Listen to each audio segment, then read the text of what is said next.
Yo!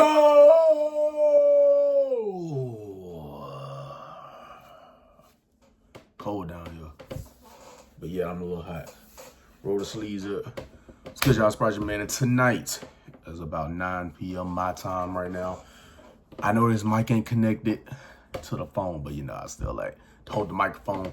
Anyway, what I was about to talk about really quick was just the simple fact that Summerslam was freaking fantastic, man. You know, we got to give a round of applause for Summerslam, for you guys and you girls out there who was not watching SummerSlam or watching the channel throughout SummerSlam. What I was doing was I was posting shorts of the entrances for SummerSlam, and then I was also posting the result of who won.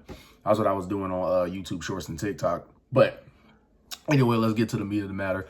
SummerSlam was fantastic. I think I gave the whole event 8.5 to 9 out of 10. And then we're just gonna go through. So real quick, we're gonna name like maybe 1 or 2 spots that happened in the matches. Talk about whether our predictions were right or not, and then talked about, you know, I guess you could say maybe how the storyline may afford it. But I'm trying not to keep heel mode in like maybe 30 minutes. But let's get it. So without wasting no more time, first match to kick us off, which I actually predicted that Liv versus Rhea or Damian Priest versus Gunther. I didn't make that prediction, but off camera I was thinking like one of those matches would start the show, and I actually went with Liv versus Rhea. So we kept the show Liv versus Rhea. Really, I didn't take any notes. I'm just going off of my memory.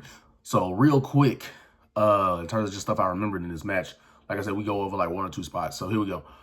In that match, Liv versus Rhea, the opening match for the Women's World Championship with Dom at ringside. I guess the thing I remember is 2 things. Number 1, the whole story was the obvious, right? Telling that story of Rhea Ripley's shoulder being hurt. And so the whole match, Liv was running. Well, the first part of the match, Liv was running away from Rhea, playing the mind games. And then eventually Rhea caught up to her and started off the match taking her to town. You know what I mean? Beating her up as she should. You know, smaller opponent versus bigger opponent. You know, you should start out with the bigger opponent, getting the offense. And that's how it started. And then the whole story of the match was her popping her shoulder back into place. And there was a gnarly little bump right there where you're like, hey man, she might be able to pop her shoulder out or something like that and pop it back in, or it just looked that way. But anyway, whole time she's using, you know, the barricade, she's using the, not barricade, but using the announce table, using the post, just anything, turnbuckle to pop the shoulder back in throughout the match as it was, you know, getting knocked loose. And the match ended with, first of all, there was an Oblivion, Liv's finisher, which I saw in an interview. She said it had never been kicked out of. And in this match, first time ever, got kicked out of by Rhea Ripley. And then there was one where Rhea was about to hit Liv with the steel chair. Dom stopped her. Oblivion got hit, kick out. And then Dom put the chair back in and then distracted the referee. And Liv Morgan hit Oblivion onto the chair. Rhea sold it beautifully, 1, 2, 3. And you're like, you know, was it a turn? Because, you know, it could have been meant for Rhea, and they could have done the story again where it's like he tried to help Rhea out or tried to, you know, get Liv to lose, but it didn't work out. But then you saw the smirk on his face. He's smiling. And then we ended off with Dom and Liv sealing the deal with a kiss, man. With a kiss. You know what I mean? They did that on the outside of the ring, made out for a good maybe 4 seconds. And shout out to Dom, luckiest man on the planet right now, man. He's just able to be the guy, I guess you could say the player in this storyline, just going with whoever you want at this point. But anyway, shout out to Dom, man. Good turn, good storyline. I gave this match, I think, a 9 out of 10 because it was a good match and great story progression and great finish in a believable way. You know, obviously Liv being a smaller opponent and Rhea being not only just bigger, but just her character arc is that she's so, you know, vicious and cool and aggressive. So they did good with having the smaller Weasley heel get the job done here. And now Dom is no longer a part of the Judgment Day, or he's doing his own version of the Judgment Day with Liv Morgan there. So she was her promiscuous, manipulative, persuasive persona, that was a lot of words, has gotten to Dom, man. He's enjoyed the kisses and said, you know what, you showing me more love than she ever has.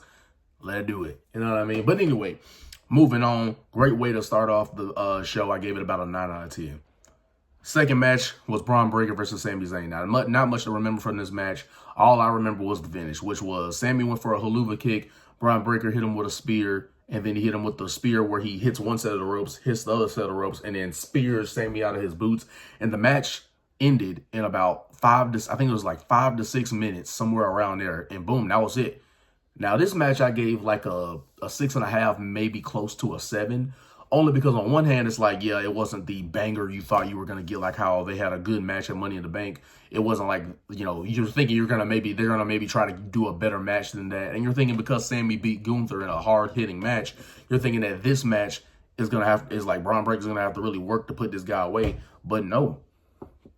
I feel like at first I was thinking, man, that sucks that it was so short. But then at the same time, it's like you could easily tell that story of Braun learned from the first match that this ain't a guy to play around with. This ain't a guy to taunt and beat down. This is a guy like you have to put away with your best stuff early.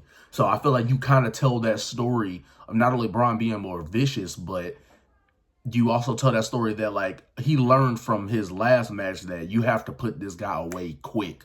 Like you have to hit him with your best shot quick, or else he'll, you know, get in that mode and have that time to recover. So you could possibly tell the story of that there. That's why I kind of gave it a little more leeway. But I gave this match about 6.5, maybe 10, 7. I said 10 out of 10. But then, shout out to Braun Breaker, man. Like just, you know, I mean, he's only been on the Raw, I think, for like 3 months. So the fact that they've skyrocketed him like this, and I say, you know, because he was in NXT for so long, I feel like what kind of made up for that was the fact that he got the job done so quickly against someone like Sammy. So I think that could, I'm not saying that's the direct tie-in of why they did that, but I'm saying if you think about it, he was in NXT way too long. Like he was ready in like maybe early 2023, he was ready to go to the main roster, and they kept him there for the whole rest of the year. So I feel like this was essentially kind of like, not saying that they did this by design, but it's like this was kind of them making up by giving him the Intercontinental Championship, like 3 months of him being on the main roster and him being a little over his mid-20s. Like this kind of looked like it was a way of making up for that. And he's been getting over, the crowd's been barking. He's been, you know, believable and aggressive and doing great in his role. So as far as I got to say about that, I am no doubt having no issues at all with Braun Breaker beating Sami Zayn. And I can see maybe they have one more match. I can see that maybe it being a stipulation. I wouldn't be against that either. But let's see what our new champion, young up-and-coming star Braun Breaker, who's no doubt believable in beating Sami. Let's see what he does with it, man.